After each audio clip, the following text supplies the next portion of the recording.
In Frederick County, people know the names, but not always the stories.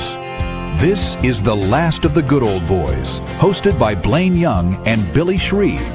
Each episode, we sit down with the movers and shakers of Frederick to talk about the moments, the risks, and the values that shaped who they are today.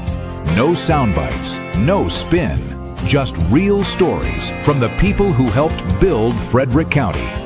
This is The Last of the Good Old Boys.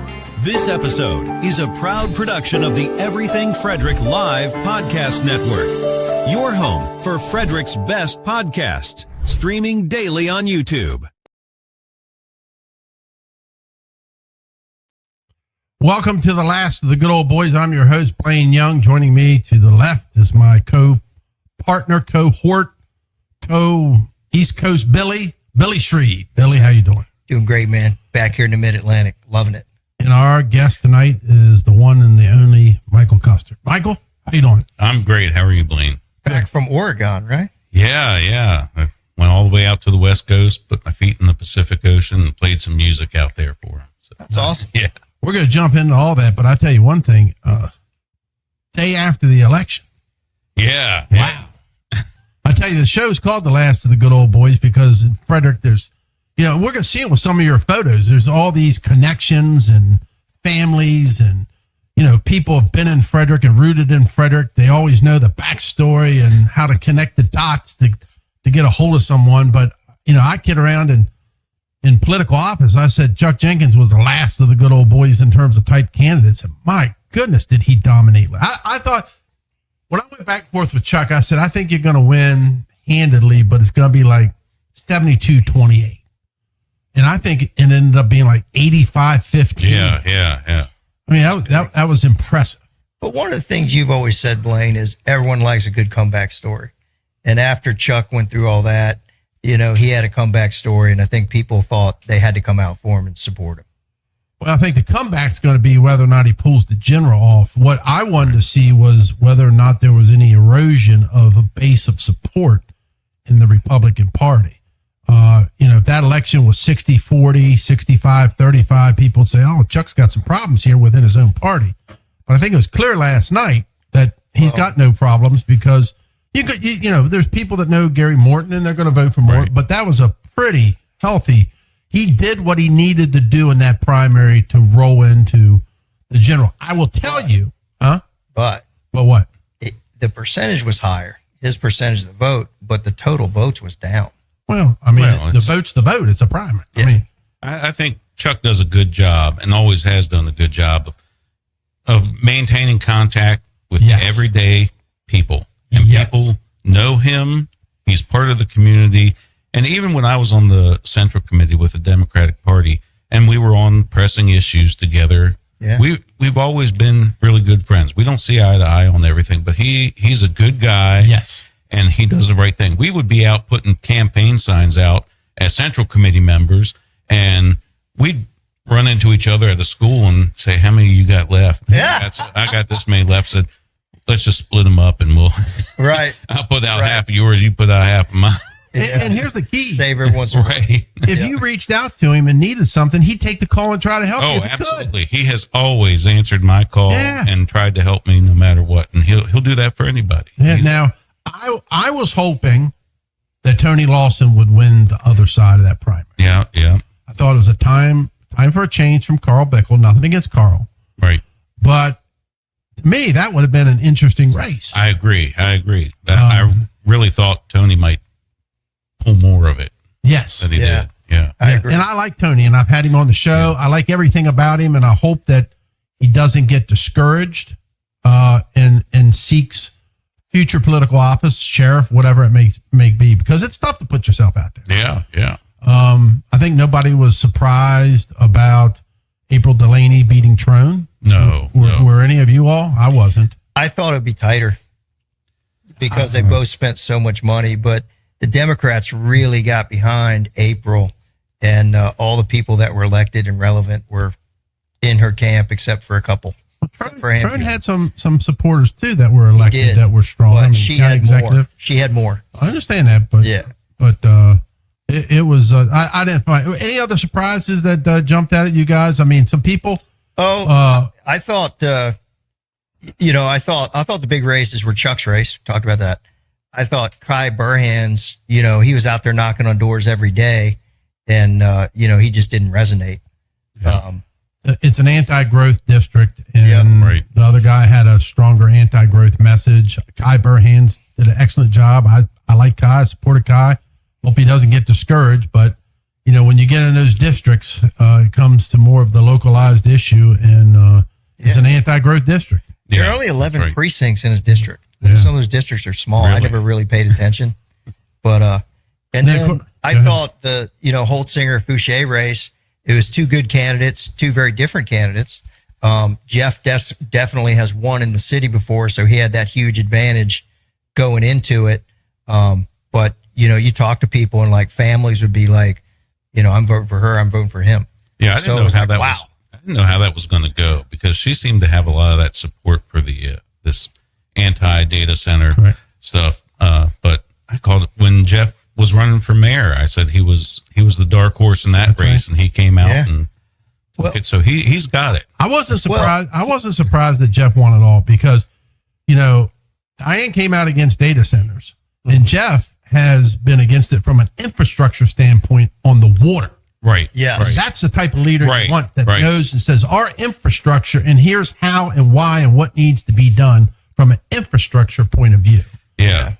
And I don't think he just hung his hat on that one issue either. And he's a very humble, well-liked guy. Yeah. Also gets around like Chuck does. Yeah, absolutely. Yeah, absolutely. And speaking of that mayor campaign, Jeff ran a better campaign this primary than he did when he won the mayor's race. Much better. After we did that episode of Pressing Issues, his wife came up to me and said, "Thank you for that." Kind of like spurred him along in that primary because I don't think he was invested in it as much. He's an engineer and a lawyer. He's not a politician, so sometimes you need that little goose to get going. So we're going to get in your life story, but there's a couple races. Number one is, do you remember who he beat in that primary? And he was only less than a handful of votes. I don't remember who was in that. Joe Baldy. Was it really? Yeah. And it was maybe like 2, 3, 4 votes or something. There's another good guy. And people don't realize Jennifer Doherty only beat Meta Nash by like a handful of votes. Yeah. That mayor's race went down.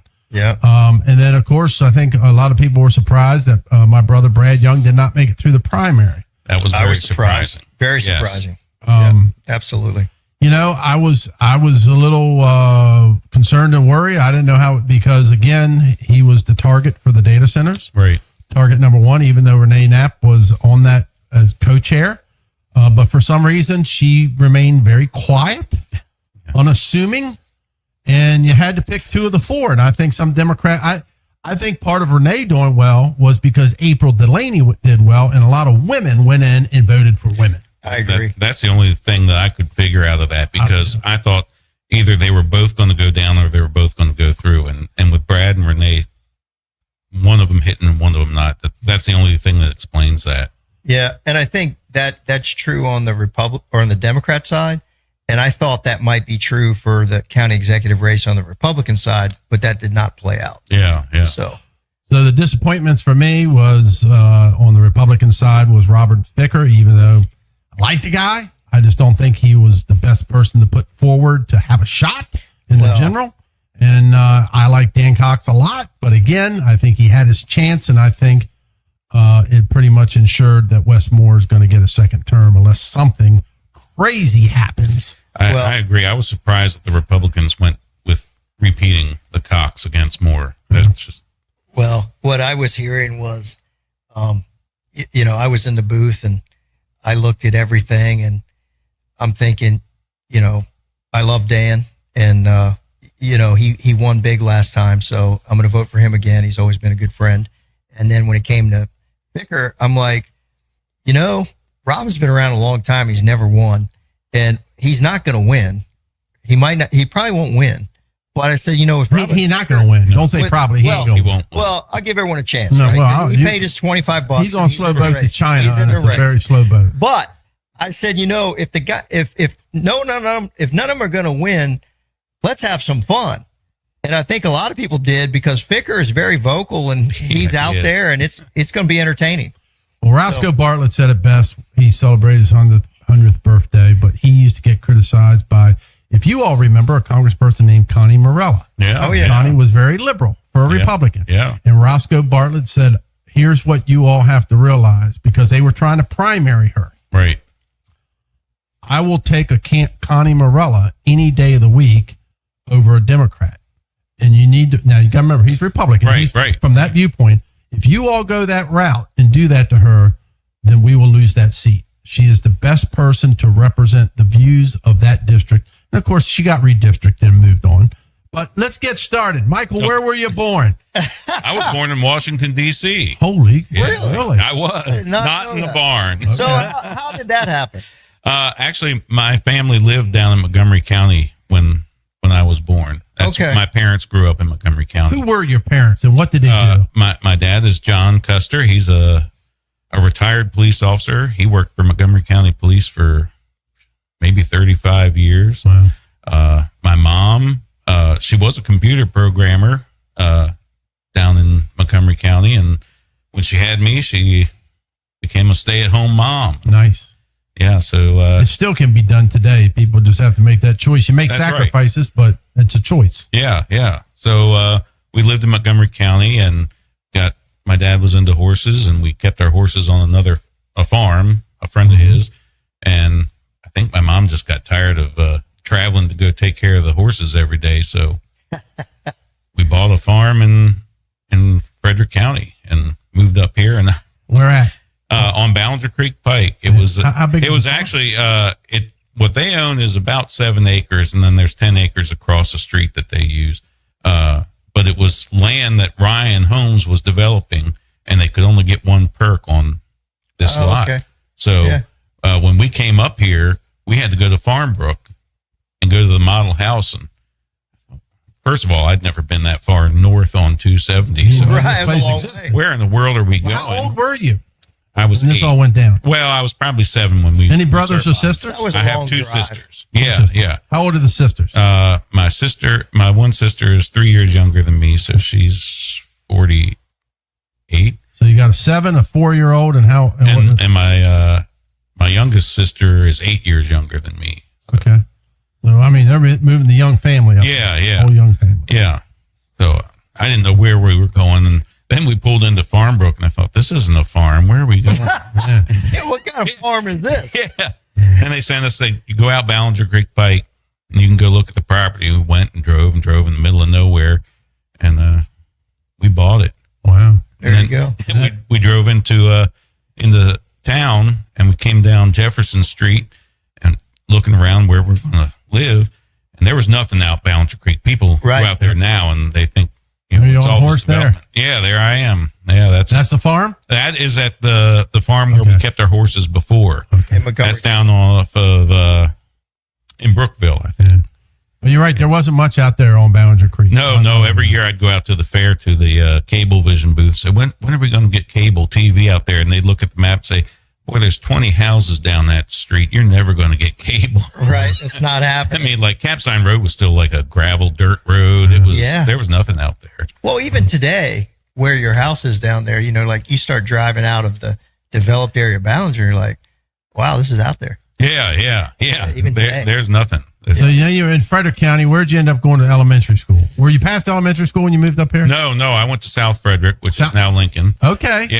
Yeah. So they bussed us in Wow. from the county. My sisters went So to. you coming into the city to go to school? Yeah. Was that a big change or was that nothing? No, because I walked to school when we lived on Randolph Road. I walked to school, and it was a very diverse place there. So going to South Frederick was great. It was just like nothing changed for me there. Right. Yeah. Living Except on you the didn't have to farm. walk anymore. Yeah, living on the farm was the big change because before I could ride my bicycle up to the Roy Rogers up in Glenmont. Yeah. Then I'm on the farm. I can't go anywhere. My Yeah, best you're- friends are horses and goats. Yeah. So now I'm assuming you go to West Frederick, right? Yeah, I went to West Frederick. So what was your childhood like? What were your interests? Was it all based around agriculture and farming, or what did Michael like to do? Well, I was very much into science and music and computers, really. So you were even in music back then?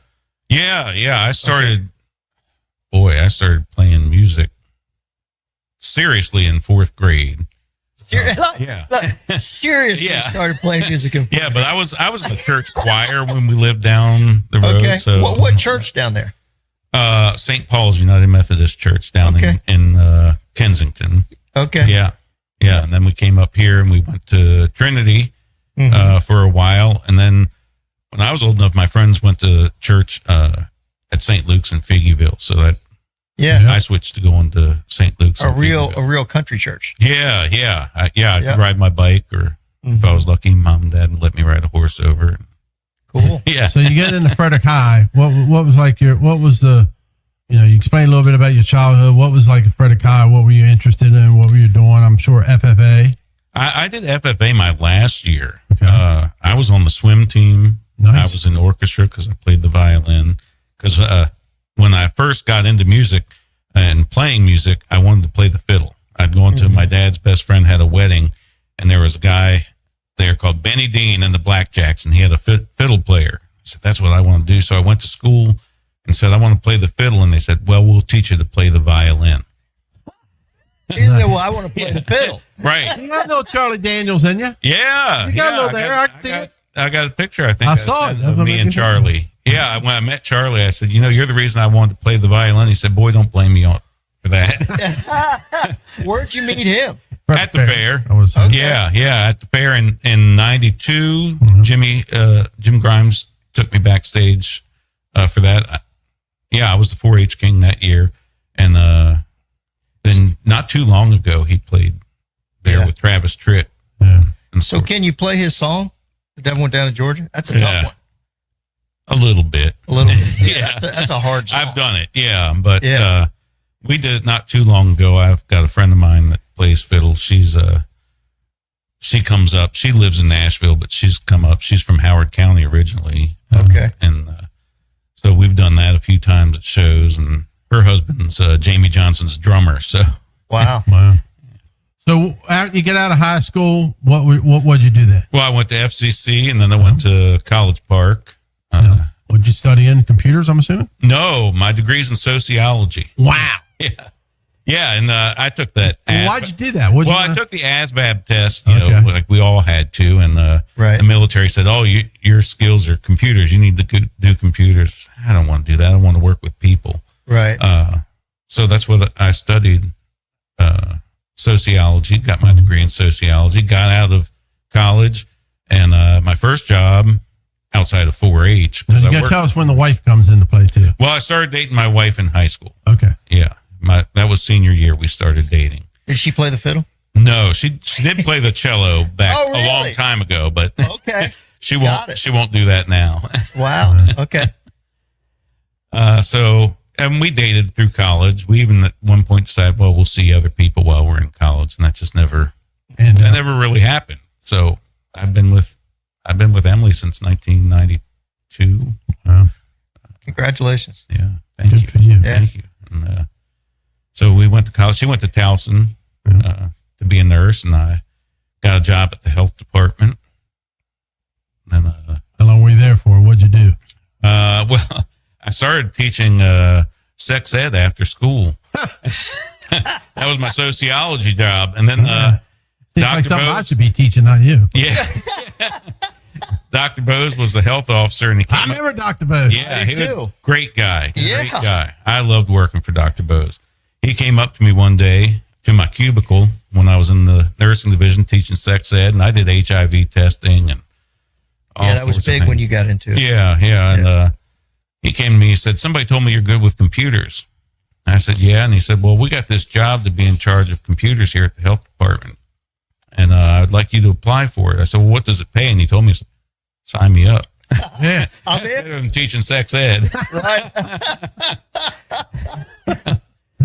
So that's how you got into the computer end of it. Yeah. So then people started finding out I was doing computers, and I had like some guy that owned a mortgage company contacted me and said, we'd like you to do some stuff for us. And then Started doing it on the side. I was doing that on the side in the evenings. And finally I just said, I could do this full time. And So how long were you at the health department? For doing the computer? I was there 5 years. 5 years, and then you launched.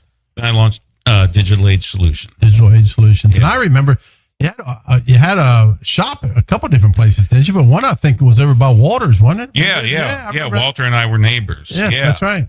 Yeah, and then I knew they were going to tear that down, so I bought an office condo out off of Ballinger Creek Pike, Crestwood Village Boulevard area. And So that's where our your office is full time now. bread and butter. Yeah, that's how I That's your pay meat the and bills. potato. Yeah. Yeah, at one time you were like making computers and Yeah, we still build computers, not as much as we used to, but When you say we, how many of it is it? Just you? 5. 5?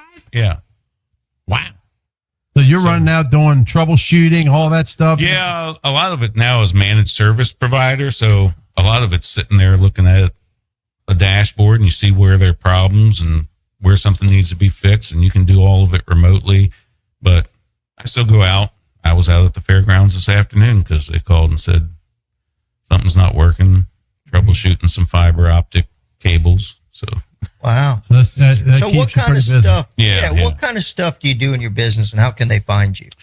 Oh, we do everything from helping people with home computers to small businesses and up to like Dairy Made Dairy is one of our customers. And You got some big companies. too. yeah, so antivirus, we do the networking, we plan networks, manage networks. Any and everything they need. Yeah, anything technology wise. From a homeowner to a major company. Right. Yeah. And they can find you got a website. Yeah, you can go to Digital Age Solution, no S at the end, .com. How long have you been in business now? Since 2005, so Yeah. 21 years. 21 years. Yeah. That's great, man. Wow.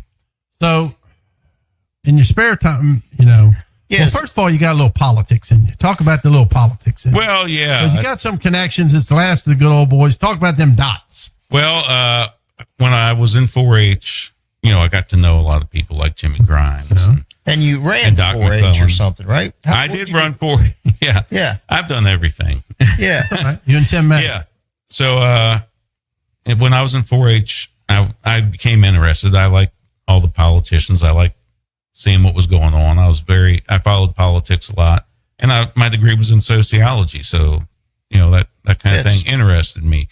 And when they opened up the Board of Education to be an elected office, I ran, and that was the first time I ran for office, and that was a nonpartisan election. But I was a Democrat. I went to Tom Slater, who was the chair of the Democratic Party, and said, I want to run for Board of Education. I'd like your support. He said, well, that's nonpartisan. We're not going to get involved. Thanks. Those central committees always help, don't they? Yeah. So I decided I was going to get involved. Yeah. So then I ran for alderman that next year, 2001. I didn't get in through that, but then Michael had me on pressing issues and On political commentary. yeah. And then I thought ran you had a for connection to Central Sally Murphy too. So Oh yeah, Come on, man. That's I the do. good old boys. Yes. That's where I thought you'd start. my with. The wife- connection with alderman. Well, My- first people don't realize Murphy Plumbing. Then there was an alderman named James Murphy. Right. And Jim Murphy. He served with my father, who was mayor of the city of Frederick, and he passes away. And then Yes. Sally Murphy gets elected. I believe served 2-3 terms. Yeah, I think at least 3 terms. Yeah. Yeah. So And that's the plumbing company out beside the McDonald's on Rosemont across Right. from Fort correct, Dietrich. been there Right. forever. Right. You see the political signs. Yes, that's right. Yep. So James Murphy was my wife's uncle. Yep. Okay. So my mother-in-law and There you Jim go. Murphy were siblings. So Sally, Remember the color of their signs? the green, That's yes, right. The green and yellow. green and wasn't it? yellow, yeah. They were the first Right. ones. Yeah. So Sally was an alderman. So with that time, I decided I was going to run for alderman. She was not alderman anymore. She wasn't running for re-election. So that was, I had to pass everything. I had to pass inspection through Sally Murphy and through Mr. Murphy, Yes. Mr. Charles, who we call Granddaddy. Everything had to go through him, and He's a tough he had to inspection. get his blessing. That year I had to get Sally's blessing. I had to get Granddaddy's blessing. I went down to Paul Gordon. I had to get his blessing. Found your dad, talked to him. all the politicking. Well, that's thing. where I say this is the last of the good old boys. Yeah, there's these connections. Right. And I talked to Jim, and Rick Weldon was his, what was it, chief operating officer? COO. Yeah, so talked to Rick, and we ran that campaign, and I didn't get through, but you learned a lot. yeah, I learned a lot. Yeah, that year I kicked off my campaign on Flag Day in the front yard of my townhouse on Himes Avenue, and it was the same night that Alona Hogan resigned. Oh my gosh! And she had called. We used to have, that was back when we had a TV news show on Channel 10. So she called me and said, now nobody knows this yet, but I'm resigning from office, and I'd like to announce it. And I know you're having your kickoff, and the TV's going to be there. So is there a place I can have my interview? So she announced her resignation in the living room of our townhouse there. Wow. Yeah. Wow. There's the last of the That is a old boys. connection there, man. And she was a Republican. Yeah, but we've been friends. I mean, Yeah, they were friendly with I mean, everybody. She I know resigned her because kids the Board of County Commissioners refused to change the schedule to accommodate her new work schedule. right, because she went to work for Bechtel. That's right. Yeah. Yep. Yeah. Yep, And old boy. she was a good representative. Yeah, She was Absolutely. Still a good person. I see her Yes. occasionally Oh yeah. still. Yep. So you got some politics in you. Where in the world did the music come from? you talked a little bit about when you were 4, but I don't know how it happened. I said, "What's going on here?" Yeah. That's what I said. I've known him for 20 some years. It And seems then like- all of a sudden he's making music. And Well- I'm like, how'd that start? There in the early part of college, I did play fiddle in a band Okay. for a guy named Drew Hart and Linda West that worked over at WFRE. I think she was trying to be his manager or something, worked something out with Nashville. And I was only 17 or 18, and I couldn't go in some of the bars. So they let me go. But I was the only one that could read music in the whole band. Really? Really? Yeah. Wow. So that was my first foray. And he moved down. I think he moved down to Nashville, but everybody I met down there was getting a divorce. They didn't see their kids. It's a rough life doing the touring. So, and Emily and I had talked about moving down there, doing music full time. I just don't know if I can. Right. I don't think we'll survive that, Yeah. and I don't want to do that. So we didn't. That's good. And I stayed Good at home. family decision. Yeah, and a lot of people had no idea I did the music. Yeah. I would do stuff. I would play like parties at the health department for people. I'd sing songs and do. So what genre? stuff. Tell people what songs. What do you play? No matter what genre I play, it comes out country. You've got that voice. Yeah, You got yeah. that voice. I did just for fun when I was out in Portland. I tried to keep people entertained, and I said, whatever I do comes out country, so I'm going to prove it to you. So I did Biz Marquis' "Just a Friend." Come on. No. Yeah. I need to hear it. Come on. Let me hear it. Let me hear it. If I had my guitar, I'd play it. No, Yeah, I don't yeah. play. Give me a chorus here. I want to hear country. Have you ever met a girl that you tried to date, but a year to make love, she wanted you to wait? Let me tell you a story of my situation. I was talking to this girl from the U.S. nation. The way that I met her was on tour at a concert. Yeah. She's just a friend. Yeah, Yeah. Rest in peace. yeah, Marquis. yeah. This Marquis Wow. was great. So, yeah.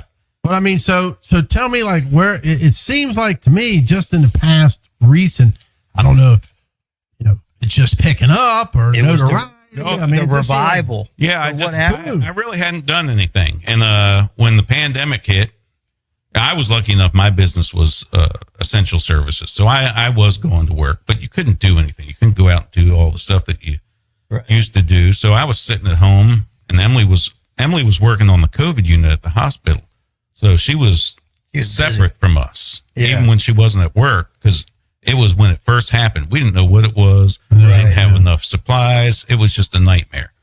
So I was just sitting at home playing music, and my kids are used to it. But there was a song I had written called "Hurt Again." I played all the time, and my daughter said, "Who sang that song?" I said, "Nobody's ever heard that song outside of this house." Wow. And she said, that's my favorite song you do. Mm-hmm. I said, well, that's nice. Then I wrote in a song called The COVID Floor about Emily working on the COVID unit. I played that one night, and my kids said, you've got to do something with that. No, when you say kids, tell us who you can. I've give got names if you don't want. Yeah, kids, ages. I'll give names. They love it. I've got twins, Jackson and Kathleen. Mm-hmm. We call her Kate. They're 24, and my youngest, Jameson, is 21. Wow. So I was playing music, and So they were in their mid-teens. they were were tough customers teenagers. at the time. Yeah. They were not just When they told me that Telling you that. they liked my music, I was like, ah. right. So when they told me they liked the COVID Floor, I went to a friend of mine, Karen Nicholas, who runs the fair, and I sent her a demo of it. And I said, what do you think of this song? She said, you got to do something with that. Yeah. So I started sharing. Wow. Yeah, I started sharing songs on YouTube. It was just me sitting in my leather chair in the den playing the guitar, and it was getting some traction, getting some notice. And one day I get a phone call from a guy in Nashville. Wow. Said, this has got to be some prank. So literally, wait a second. Literally, you're posting on YouTube. You're getting some traction. Phone rings, and it's like a guy from Nashville. Yeah, he said, I'm a producer. I think we can do something together. Were you like, I was like, oh, that's How nice. do you verify funds? Yeah. I was like that. That's real nice. And I hung up and looked up who this guy was. This guy's actually legit. yeah, he's legit. How'd it call back? Yeah. So it was still the pandemic, so we started doing stuff remotely. Now I'd record stuff at home, and he'd get session musicians come in one at a time into the studio down there, and come to find out the guitar player he's hired is Billy Ray Cyrus's music director and lead guitar player. Holy And he crap. says, we're going to do a Zoom call, and you can watch. We're going to record this, and you can tell them how you want the sound. And the first time you hear somebody like that play your song, I'm like crying, like Yeah. this is a real like- guy playing my music. You're like, I'm not dreaming. Yeah. So Now, how did you make sure that you owned that song though? In terms of like not somebody. Yeah, taking this it is from this you. is Yeah. a big deal. yeah, it is a big deal. I copyrighted it, so my music is copyrighted with. So the before you copyright even started office. talking to this guy, this song was copyrighted. Yes, You were- I made sure Okay. that I was doing the stuff I needed to, because it was a concern that Okay. Mm-hmm. I put this out there and then somebody says I wrote that. Yeah. So I wanted to make sure if something ever happened with it, I was getting the royalties and the credit. So you had a lot of work to do before you ever. Yeah, and I had to learn all this stuff myself. I Right. mean, Dan, During the pandemic. Dan in Nashville was helping me a little bit, but Yeah. Yeah. So what happened then? He yeah, he started putting more musicians together, and got Michael Cleveland, who's the most awarded fiddle player in the world. He called me and said, I got this guy, Mike Cleveland, that's going to play fiddle for you on this. I said, that name sounds familiar. He said, yeah, he's got this band called Flame Keeper. I said, what? Are you talking about the guy who's blind that plays the fiddle? He said, yeah, that's him. He said, just, you can just send him PayPal for payment for what he does in the studio. Next thing I know, I'm on the phone with this guy, and then he tells me, I got this steel guitar player. His name's Gary Carter. I said, I don't, that name sounds familiar. He said, oh yeah, he played on all of Randy Travis's early stuff. Wow. What? They're putting you together. With Yeah. So next thing you know, I'm like going down to Nashville and hanging out in the studio with these people that, they're legit people. And Yeah. Right. I'm So you just me, record the just song? Mike the farm kid from Frederick. Yeah. and it's all from YouTube, playing on YouTube. Yeah. So you're in the studio. How was that interaction? How long did that take? And obviously you made the song. Yeah. What happens Yeah. when you go to? So you finally go. You always want to go to Nashville. And you're like, well, come on down. We need you to do this. Yeah. What happens? So What's the that- first what's that album like? was all done remotely, and everything was Zoom calls and all that. Yeah, during baloney. COVID. Yeah. And the second album, some of it was like that, but then Dan said, it'd be a lot better and easier if we did your vocals down here. And luckily, Mom and Dad have timeshares through Wyndham. So I got a condo like 2 blocks from the Nashville Where you need to Palace, be. across the street from the Grand Ole Opry. So I can stay there for free, and I can drive on over to Cherry Hill to his studio. From there, I can be downtown and Broadway in 12 minutes. Wow. It's You're just, living the dream. yeah. So this song's on YouTube, right? Yeah. What's the name of it again? What The one you recorded in the studio with all these people. well, all of them. There's 38 songs. That's your What's the second best album. I'm gonna ask Douglas to pull one up on Well, YouTube. what's the name of the second? What album? song do you want us to hear? How about Monocacy Mud? Monoxy Mud is what you gotta find on YouTube. Go ahead. We keep on telling. Yeah. So we did the first album. That did great. I got. So what was it like when you walk in the studio with all those people for the first time?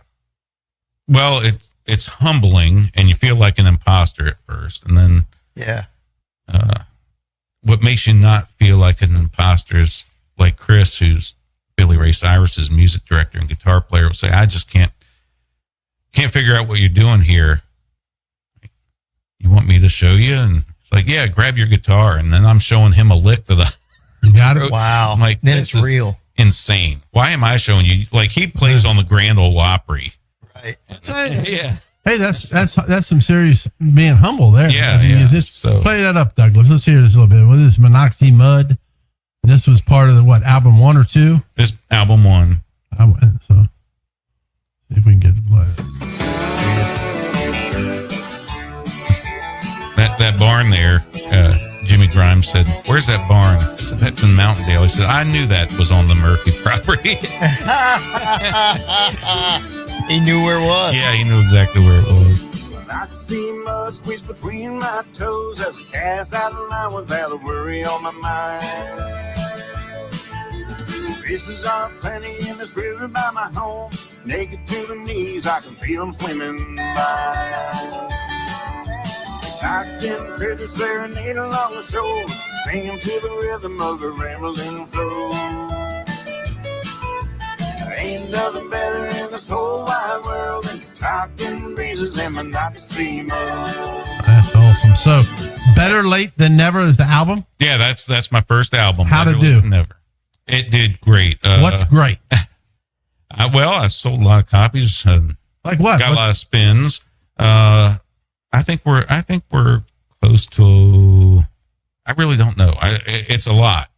But Saving Country Music named it one of their top albums of 2022.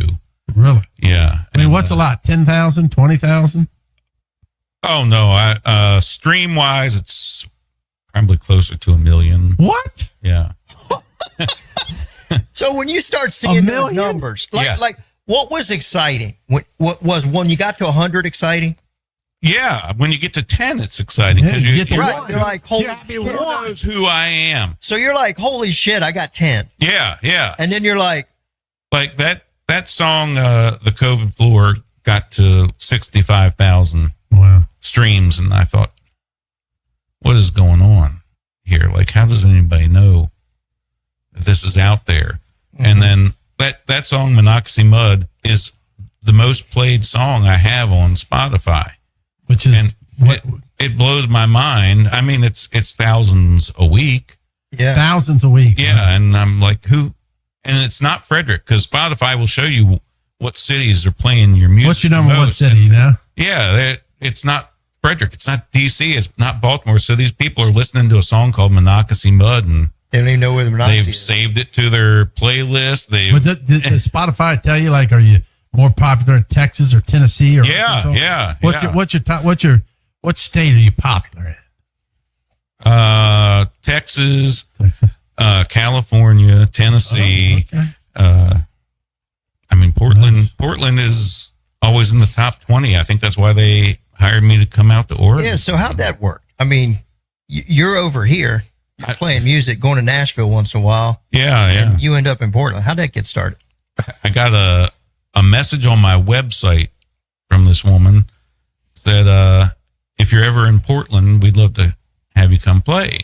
I wrote and said, well, Portland's pretty far away. I don't know that I'll be out there. And like 2 months went by, and she emailed me and said, we'd really like to have you come out here to the Showdown. And she runs a festival called Pickathon.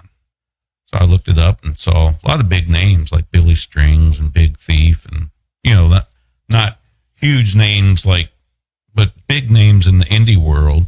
Right. So I wrote her back and said, well, I can come out there, but you got to make it worth my while. I got to pay for airfare to drive out there, and got to have a place to stay. And she said, well, we got to deal with a hotel here in town, and we'll cover your airfare. And so I've got it. Go ahead, finish it. So I told her, when you want me, and she said in a month. I said, well, okay. Sign me up. Yeah. So I did it, and they got me an opener, and they sold tickets, and really. So was that your first out of nowhere contact and coming, this far for away? something. So where all have you played? Some of the most of the stuff is around here. I played the Great Frederick Fair. I played in the streets. I played National Harbor. That had to be big. I mean, as a guy, the National Harbor thing was crazy because it was some festival. I didn't know what to expect, and I thought this is going to be like 100 people there. It was thousands. It was over 10,000 people sitting there in front of you. And you're like, that's a big deal for me. These people want to hear me sing my country music songs and Monoxy Mud. Yeah, but we had a great time. It was fantastic. Yeah. So here I've got it. Are you going to run for politics again? No. Come on, we want one more race. If you remember, "You Are My Sunshine" by Jimmy Davis, I do know governor. Yeah. That's when they wanted to reform Louisiana and clean it up, and he played that song. You got to get your guitar, and at every campaign stop, play Monoxy Mud. Okay. And just run for county council. Right. Yeah. Well, I think you're in the Northern District, right? Yeah, I'm in District 5. Yeah. They'll eat that up. That's it. You gotta just do it to have fun one time. Every time they do a debate, Mr. Kuster, you got 2 minutes. Just play 2 minutes. That's it. How do you feel about affordable housing? Play first. Just play. Keep playing the song. That would be the greatest. That would be fun. And you'd have fun. Well, I always love that David Brinkley rode his horse, so I would do that. Yeah. Yes.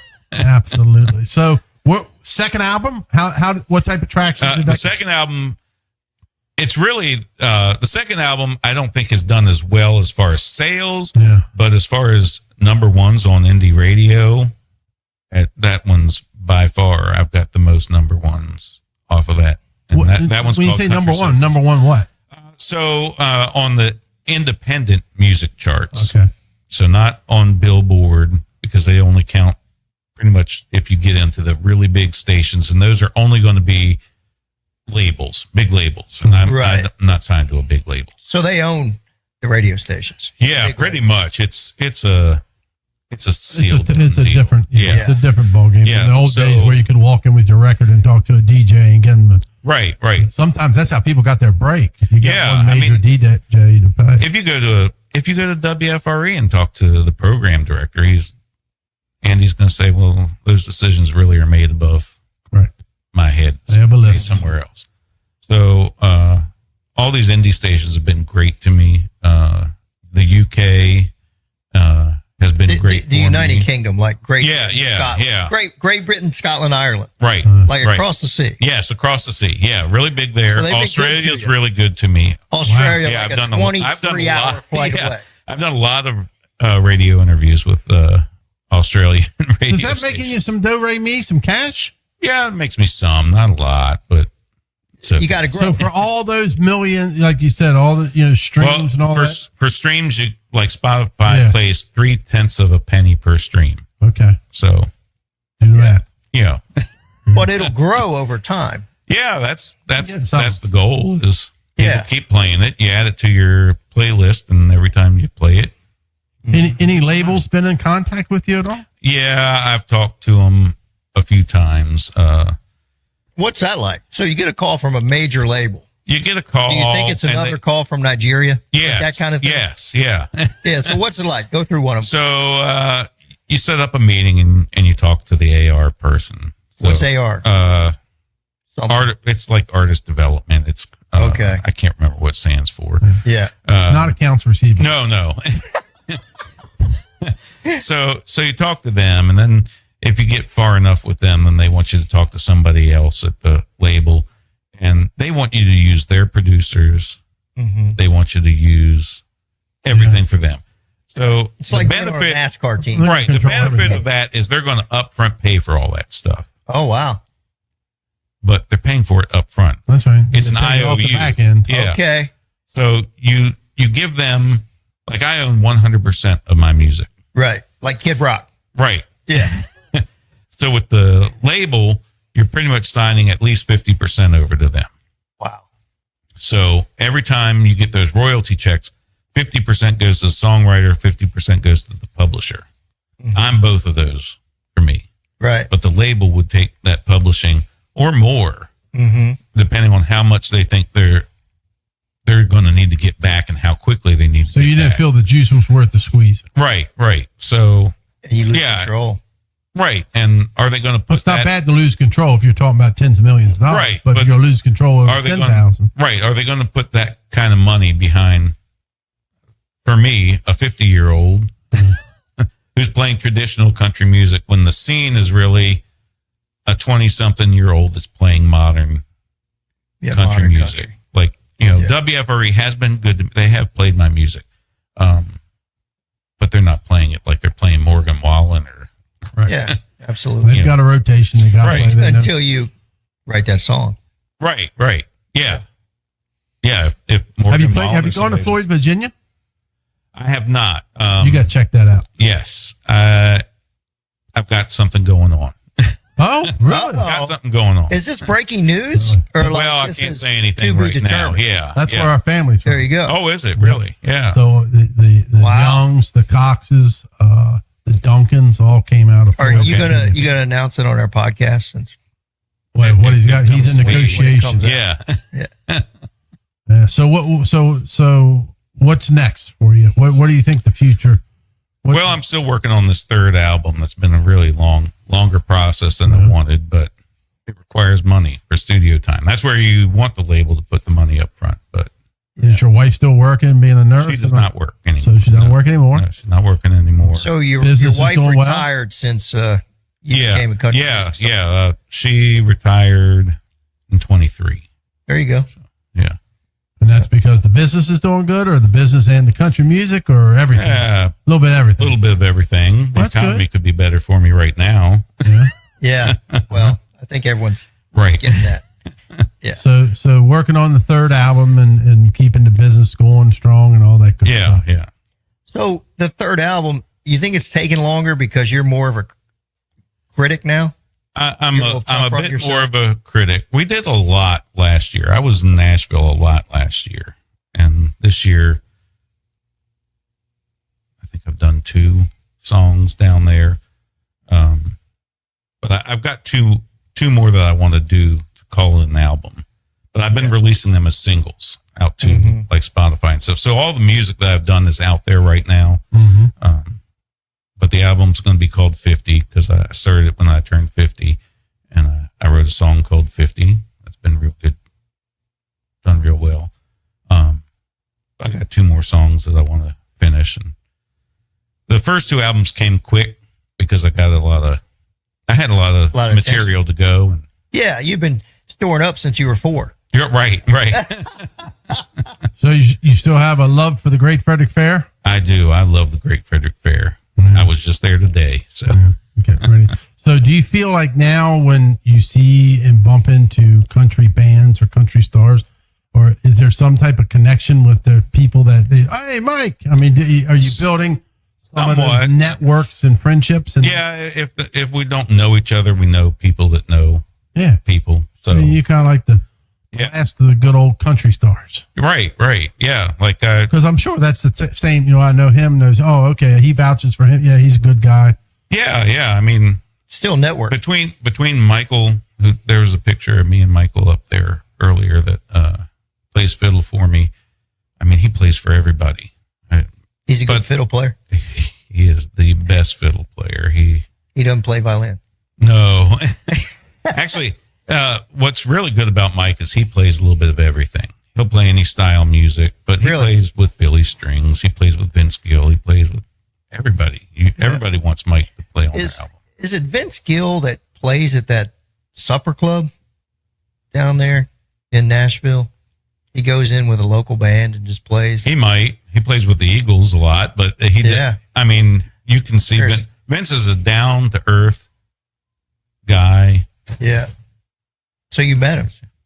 Yeah. He played at the Great Frederick Fair a few years ago, and they've all either played going there, coming up, or going down. Yeah. And I went out there during sound check. He's out there in a pair of shorts and flip flops on stage, and just tearing up that guitar. Remember, the only person that played where she was coming up, and by the time she got to the fair, she was on top. It was Leanne Rhymes. Yes. Yep. I remember that. Yeah, you remember? Timing. She tried to get out of it. Yes. Yep. And they told her that if you do that, we're going to remember you when you're coming back down. Right. And we'll make sure that you're blackballed. Right. Like right. That. George Moffat was running all that. Yeah. George. Yeah. Attractions and all that. It's just unreal in terms of how that works. So, want to run through the picture? If somebody, well, I want to ask you, they've been running the whole time, but if somebody wanted to have you play in Frederick, like they're saying, well, so first of all, they can find your music on Spotify. Yep. They can find it on YouTube. What's the easy? Just Google your name or what? Yeah, you can go to MikeKuster.net, and it's Kuster with a K. Okay. MikeKuster.net. You'll find videos. You'll find links to all my music. Hopefully you'll buy my CDs or vinyls. We even got it on USB. It looks like a cassette tape. So. Wow. And then if somebody wants you to play, like their house or a venue, what was it? How much? If I wanted to book you and say I want you and your guitar, I want you to come to my house, or we're having a backyard party for like 3 hours. $500. That's it. There you go. If I want the full band with you, do I get the fiddle player? You don't get Mike Cleveland. Yeah. So you can. And while you're there, you can maybe help me with my computer. That's right. So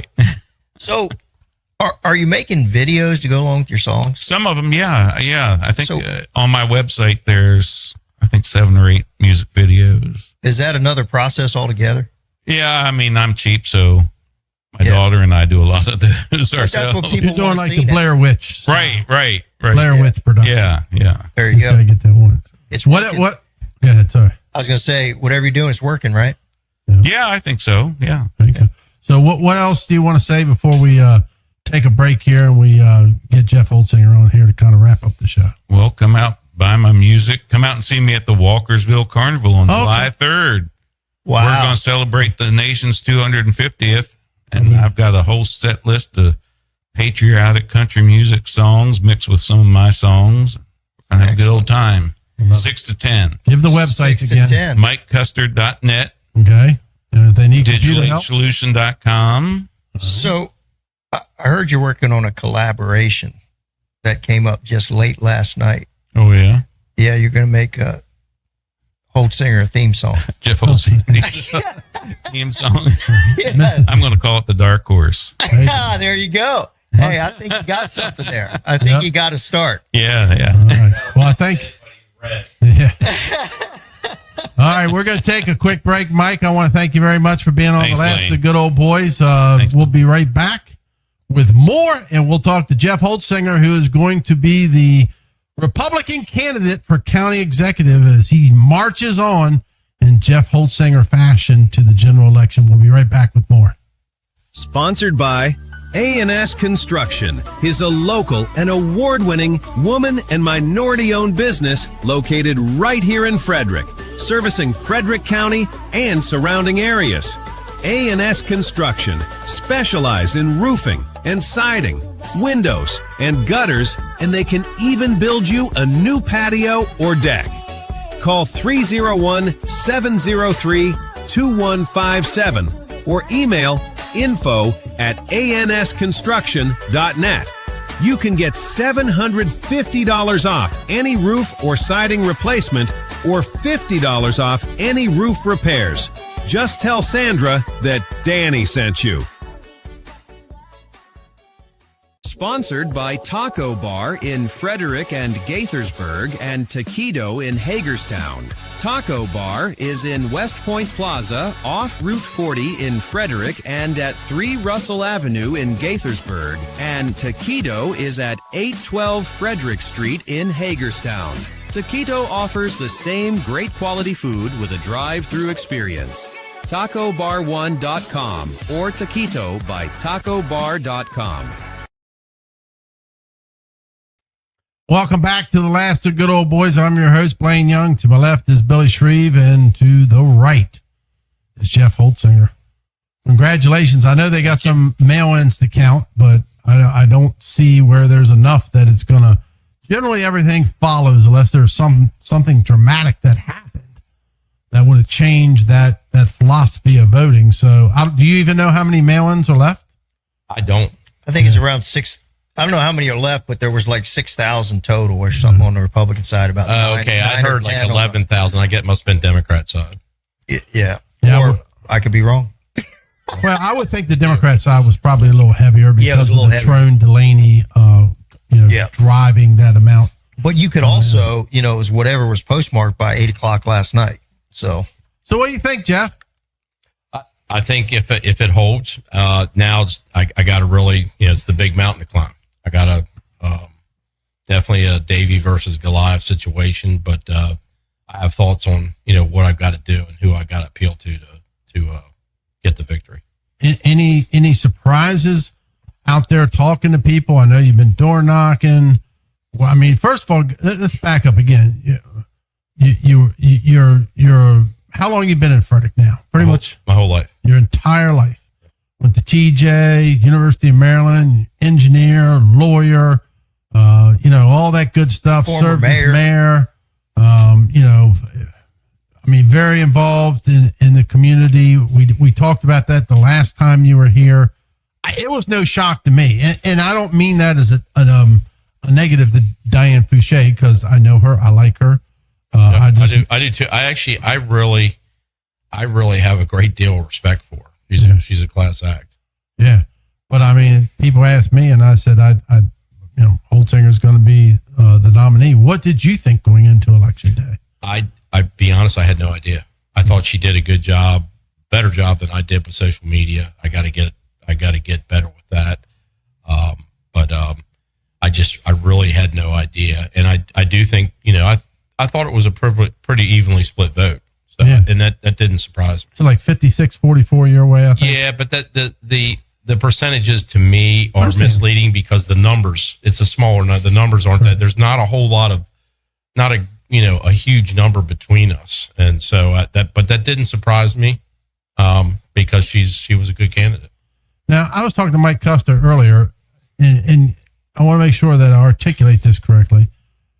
You're not particularly for the data centers from an infrastructure standpoint with the water. Is that a correct statement? Is that how I heard it? Well, it's not that I'm for or against. I think we've maybe missed an issue. You're an infrastructure guy. Yeah, I have to believe I'm wrong, but I'm adding up some numbers, and I think we may be, walking into City of Frederick Part 2. That really shouldn't happen anytime, since that happened in the City of Frederick. That really should not happen again. And what you're talking about is they only have 9 million gallons allocated from the Potomac River, and you think we're already there. We're not there, but I think it could be close to being there. So it's nuanced a little bit. I'm using projection numbers, like for instance, for single family house, you generally use 250 gallons per day, average daily demand. I took an average, figure in apartments, townhouses, single families, 200.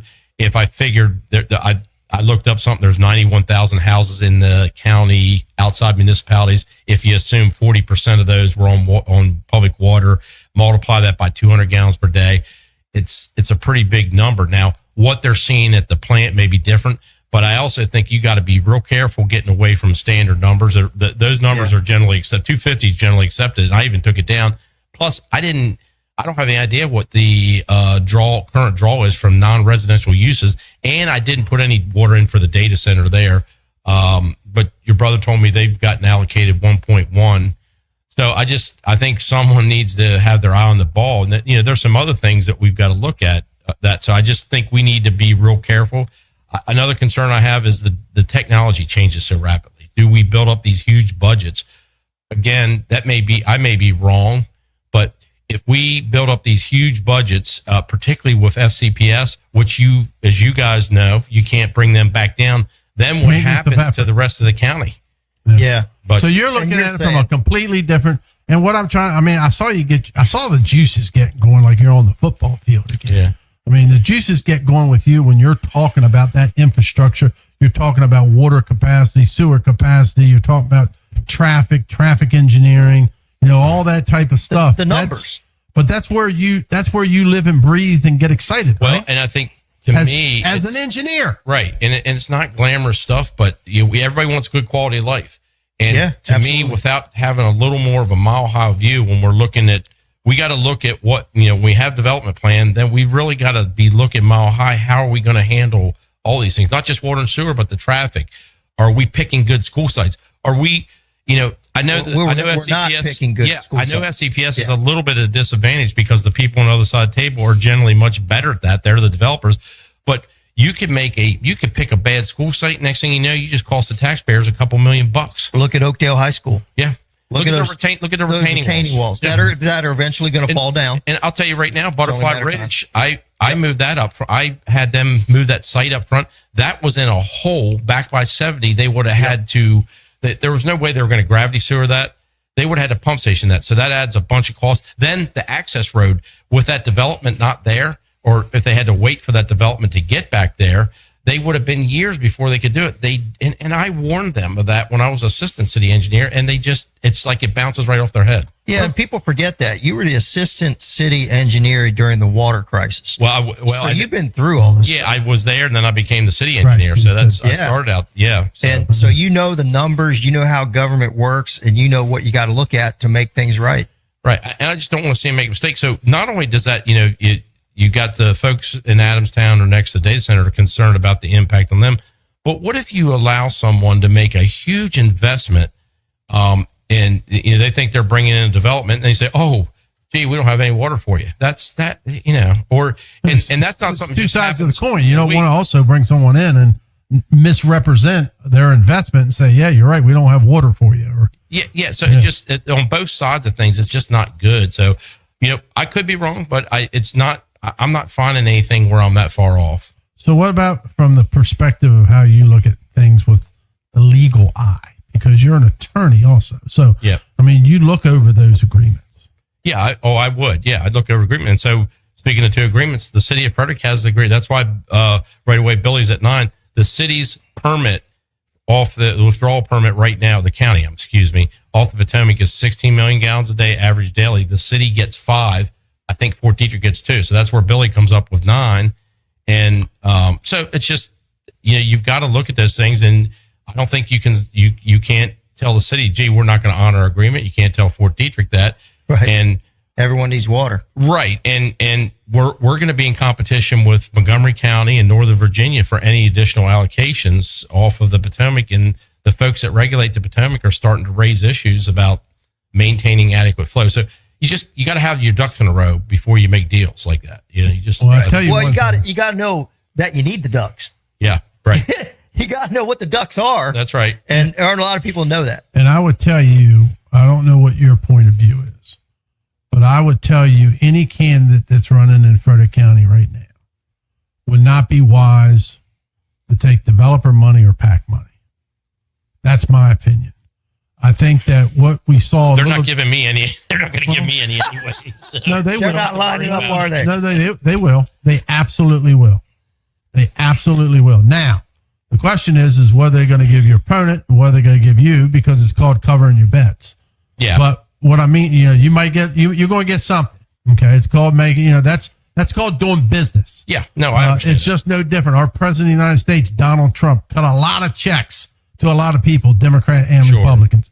They hit David Trone on it because they're in business, and that's what business has to do. But my point is, I think that there was an injection of money into the primary, and there was some backlash and resentment of that injection of PAC money. I really wish those that are for data centers, and I'm fine with the data centers right now in terms of what's going on with Adamstown. Again, I don't live there, and I understand if I lived there, I may have a different perspective, but I don't.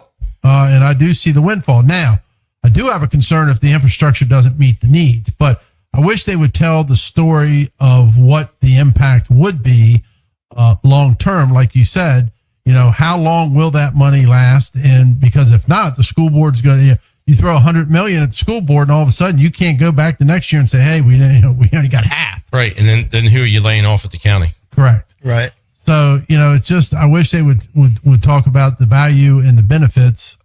Or what you do with that, instead of building up the school, that, make them justify their budget, which under any scenario they should have to do. And I'm all for a strong public education system. I want to say is, to me, there's a public interest in having a good public education system. There's no doubt in my mind. You don't have kids, you do have kids. There's still, you still benefit by that, but that doesn't mean they're not held accountable. And so what I would say, getting back to the topic, is that money, if we're getting a lot of money from data centers, how about we start reducing the tax rate and trying to get close to the, use that to try to get, we might not get to the constant yield, but try to work towards the constant yield. Give that money back to the taxpayers. Get people eating steak and eggs again instead of buying half a steak and right. Meat's going up, eggs is going up, breads is going, milk, gas, all that stuff. You see them out there squeezing chickens now to get an egg. Well, yeah. Hey, I'm telling you right now, it's tough. You got a family and you got a family that likes to eat. It's tough. Absolutely. Heck yeah. You go to McDonald's now, man. I had to go to buying Happy Meals. Yeah. Oh yeah. It's expensive. So what's the strategy going forward? Are you kind of still getting all that together? I have thoughts in my head, but I think basically that, to me, I got to sell to people. This is going to be a 4-month job interview, and I got to sell to everybody, not just Republicans, why I'm more qualified to run the county, and why I'm going to serve them better. And just the point to me is, traffic doesn't discriminate based on your party affiliation. That's correct. Your taxes, your property taxes do not discriminate based on your party affiliation. And I don't care who you are. I don't think anybody likes paying more property taxes and get absolutely nothing in return. And that's what's been happening. That's absolutely. Right. 4.5% this year is what it went up. Yeah, that's insane. And it's, the record levels of increase in maintenance of effort has not been since you guys have been in office that we've, kind of held that in check. And I think I do think there's money there to pay the teachers appropriately. We got to quit being so top heavy in every organization. You see it everywhere. And I think we're extremely top heavy at the county. Well, what I liked about what you said with all that about the infrastructure is not trying to wag that money in front of education that would come from data centers, but reduce those property taxes and put more money back into our citizens' pockets to make decisions. Yeah, it's time to. Well, they're the people that pay the bill. They're the people that fund the county juggernaut. So they should be. We should have more respect for what they have to do in order to fund the county government, which is go out, work, and pay your taxes. More respect for the taxpayer. Yeah, absolutely. And it's not there. I'm not there at county government to carry out what my personal wish list is on social issues. My job is to make sure the streets are plowed, the streets are fixed, that we're operating the landfill correctly, not to tell you, what pronoun you should use. Right. Jimmy Grimes, baby. Well, that's where I learned. That's where, That's right. That's nuts and bolts mayor there ever was. Yep. Absolutely. Where were you last night on election night? I was picking up signs. I went over to Chuck's celebration for a while, and then I was over with Kai Burhands, Mason Carter, and Billy. And Justin. So when did you finally get the final number 66 or 66 or whatever it was? I didn't. I just had. You went to bed?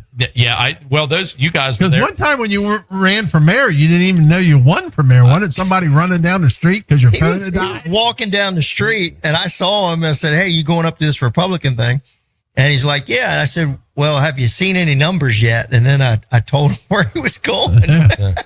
Yeah, it was kind of the way it was last night.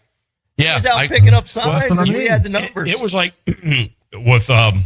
with Billy and Mason and Kai and Justin watching and Winslow watching it was like someone watching a football game. They're dissecting all these political things. I can't follow it. They're telling me what the results were. You're up. I assumed they were right. So, by the way, I talked to Billy Poffenberger before I drove in here. oh yeah, I was gonna mention Billy. He's supposed to be on next week. Oh, is he? I told him if I have to get a SEAL Team 6 and extract him and get Big Gus and Melvin Harris and Blink from Bushwallers to get him out of there. Speaking of that, I haven't heard Gus call in. Where's he been? Well, we don't have. Well, he called into WFN. He used to call into Tim and Frank shows. He got upset or he got banned. I don't know. We talked about that. Was on here. I don't know if what happened there. There was some falling out or something. I don't know. Maybe he's allowed to call in again. I don't know. I haven't heard or seen Gus for quite a while. He was here. We had him on the show. In the studio. A lot of fun. I told Billy Poffenberger we might have back at TJ. That's right. Oh yeah. The master of disaster. That's right. Hey, he told the story about the bench press contest. Oh, and did he? said he was a little more poundage than you. Did he? I don't. Well, we'll have to see about that. We'll have to have an old man bench press contest. There you go. Remember we had that wings contest at Roy Rogers? Yeah, no, sliders. I don't remember. Yeah. It was something with Roy Rogers. Hey, so what the best contest was me, Jeff, and Jimmy Grimes in that motorcycle race at Dutro's for like their 50th anniversary or something. They had a little oval track set up.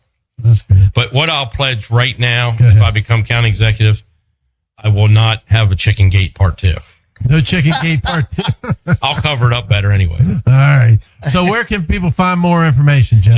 It's Holtzinger for countyexecutive.com, and I need to fill out some more information on it, but it's the basic website. You can get the basic information. Can they put that up there for us, Douglas? Holtzinger? And I do have a Facebook page. For Frederick.com? Holtzinger for countyexecutive.com. Holtzinger for countyexecutive.com. And you have a Facebook. And how would people get in touch with you, Jeff? If they want you to speak to their group, or they want 301-788-1842, or they can do wjholtzinger@gmail.com. All right, give that phone number and then one more time. If they go to your website, yes, they can contact you through there. Is the phone number on the website? No, I didn't put it on. You got an email? Give that bad boy. Yeah, my email is wjholtzinger@gmail.com. But that's on the website, right? Yes, it is. Give that phone number. That's what I like. A man to give 301-788-1842. There you go. Jeff, I want to congratulate you. And, thank you. Well, I'm sure we'll talk to you. And I'm going to be kind of cryptic about this because I don't want to harm anything that's happening in the proceedings before the circuit court in Frederick County. But should I be fortunate enough to win in November, you're going to get a 2-for-1. You're going to get my opponent's going to. She had great things to say about you guys, and when you guys were there, and I think she was an incredibly valuable asset to the county, and I think that was just not a good move. And so, if it's my choice now, obviously she would have a say in that, but she's coming along. If I get in there, she's coming along. And you're great. We're not going to. I'm be a little bit less cryptic. Diane Fouché.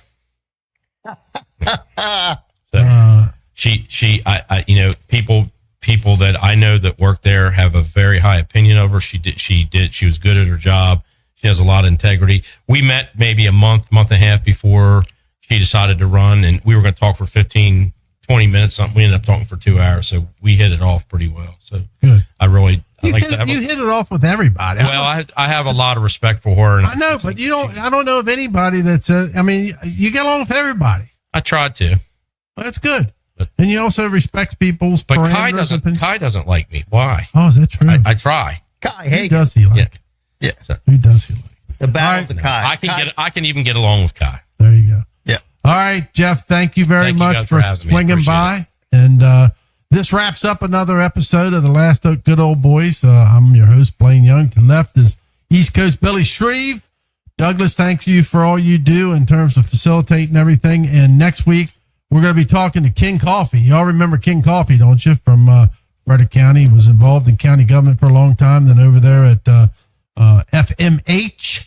And then the week after that, if we can get him, we get him in here, Jeff, is Billy Poffenberger. So we're going to have Billy in here. So. He needs to bring you over a present, too. Yes. Well, I don't drink anymore, but I definitely put it on you can give it to me. Yeah, there you go. All right. All right, everybody, have a wonderful night. Thank you for tuning in to the Last of the Good Old Boys. That's this week's conversation on The Last of the Good Old Boys. Join the discussion, drop your questions and comments, and be part of the conversation. Catch us live Wednesdays at 6 p.m. on the Everything Frederick Live YouTube channel. This episode is a proud production of the Everything Frederick Live Podcast Network. Your home for Frederick's best podcasts, streaming daily on YouTube.